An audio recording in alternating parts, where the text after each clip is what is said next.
Chapter 9. Nevertheless, the dimness shall not be such as was in her vexation, when at the first he lightly afflicted the land of Zebulun and the land of Naphtali, and afterward did more grievously afflict her by the way of the sea, beyond Jordan, in Galilee of the nations. The people that walked in darkness have seen a great light. They that dwell in the land of the shadow of death, upon them hath the light shined. Thou hast multiplied the nation, and not increased the joy. They joy before thee according to the joy in harvest, and as men rejoice when they divide the spoil. For thou hast broken the yoke of his burden, and the staff of his shoulder, the rod of his oppressor, as in the day of Midian. For every battle of the warrior is with confused noise, and garments rolled in blood. But this shall be with burning, and fuel of fire. For unto us a child is born, unto us a son is given, and the government shall be upon his shoulder, and his name shall be called Wonderful, Counselor, the Mighty God, the Everlasting Father, the Prince of Peace.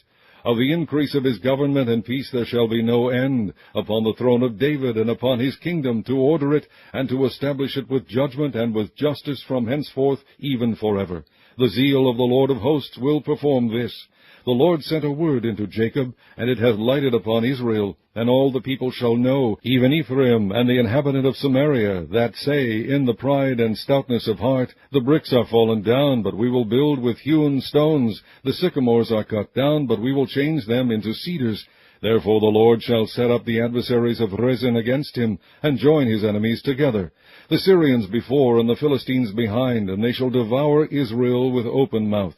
For all this his anger is not turned away, but his hand is stretched out still. For the people turneth not unto him that smiteth them, neither do they seek the Lord of hosts. Therefore the Lord will cut off from Israel head and tail, branch and rush, in one day.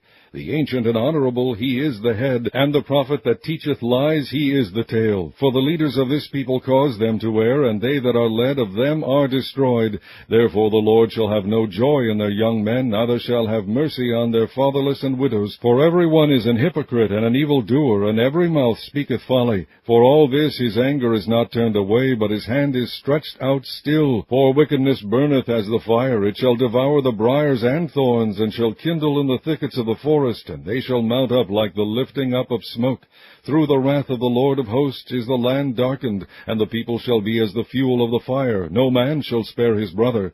And he shall snatch on the right hand, and be hungry, and he shall eat on the left hand, and they shall not be satisfied. They shall eat every man the flesh of his own arm. Manasseh Ephraim, and Ephraim Manasseh, and they together shall be against Judah. For all this his anger is not turned away, but his hand is stretched out still.